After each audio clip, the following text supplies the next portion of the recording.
Hey guys, what's up? It's Rygar the Destroyer, and today we're going to be taking a look at Kelly from Halo 5. This figure is pretty cool, but before we take a closer look at it, let's go ahead and take a look at its packaging. It's pretty much the same as Spartan Athlon.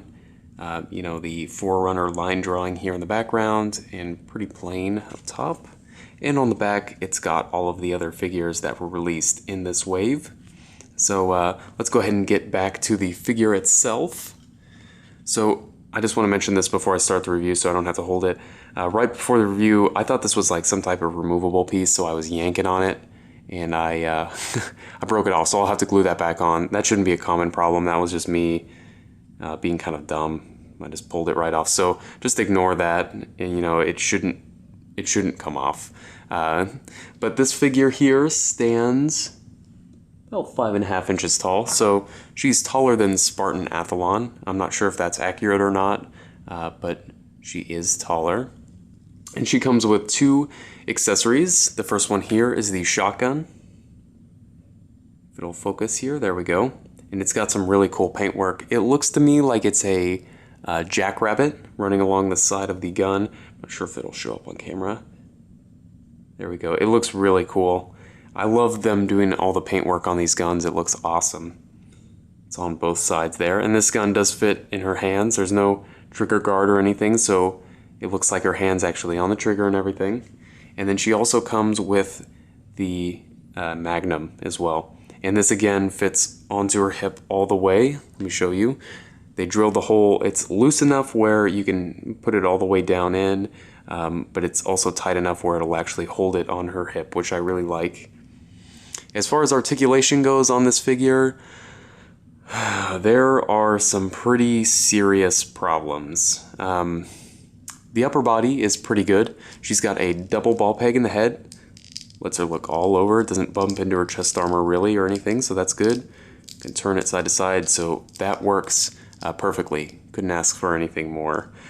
She's got ball hinged shoulders. Again, they work well. You can kind of tuck it up underneath the shoulder or the chest armor because it is kind of floating. It's like a separate piece, so that adds a little bit more range of motion, which I like. She's got ball hinged elbows that give her better than 90 degrees if you have it the armor plate set up in the right way, and it does swivel in the bicep and in the forearm. Her wrists are, I'll be honest, are pretty limited. You're not going to get a whole lot out of the wrist. Maybe one click back and forth on the ratchet and a swivel. It's technically the same joint that they always have in the wrist, but it's just very limited due to the sculpt. And if you could actually get to the joint, it does swivel in the forearm and in the hand. She's got a double ball peg in the chest that lets her crunch forward and back and swivel, of course. And then we come to the hips. So Spartan Athlons were pretty bad, but these are atrocious. As you can see, she's got this piece here that sticks up on the side, like it sticks above her hip, but it's not sculpted onto this part. It's sculpted separately, so she can't twist her leg. Well, I mean, she can kind of twist her leg around, but it kind of sticks out, which doesn't look great, but you'll have to do that because that's how far her leg kicks forward. To be honest, that's really awful. Kicks back about that far. Actually, further back than forward. I don't know what's up with that. So to get her into any type of a kneeling or crouching pose, you'll have to twist her leg to get it to come forward and then twist the knee.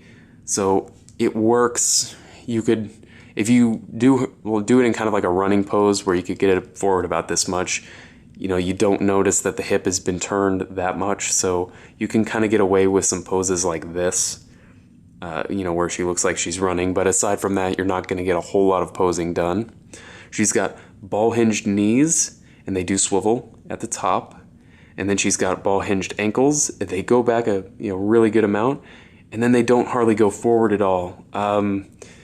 Forward is the more useful direction for ankles, so I wish they had, could have done something a little bit more to help that. I know this, the design of the armor kind of limits it, but I wish they could have thought of a way to do a little bit more. And that does, the joint in there does swivel in the shin and in the foot, and there is a ball peg in the toe. So it's a ball peg, it swivels and you can move it around. So as far as articulation goes on this figure, it is not the greatest. There's definitely been more figures that have had better articulation. If you're a person that likes posing their figures really dynamically, crouching poses, stuff like that, this is not a figure for you. You will be disappointed. So I would say if you're looking for a figure in the wave to pass on based on articulation, this is, out of the ones I have, this is the worst articulation. So, the figure itself is good, overall. The sculpt and the paintwork is amazing. It's not a horrible figure, but if you are really into dynamic posing, you will be disappointed. So if you have any comments or questions, please leave them down in the comments section below, and I guess I'll see you later.